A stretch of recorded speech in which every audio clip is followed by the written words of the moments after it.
tokwenda ase uyo kabero mo onrai gosoma nene bwiri chiko omo chief justice moske Maraga David nigo boigorit kuria rero nere murungania ase gotabwatiko kwiri chiko ekero abana gosabasae n'abakenya bange kurobekana.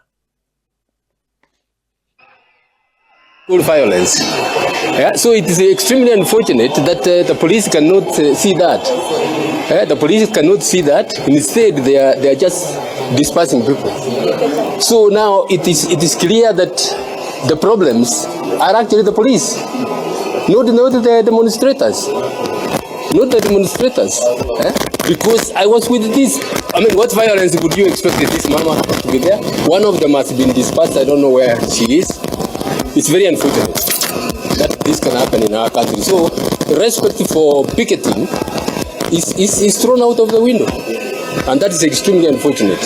What this is saying is that you have no right to say no. You have no right to say I disagree. And that's what we are saying. The government should be there. It should be ready to be criticized. And people, reasonable Kenyans will see where there is unreasonable criticism, and they will themselves voice.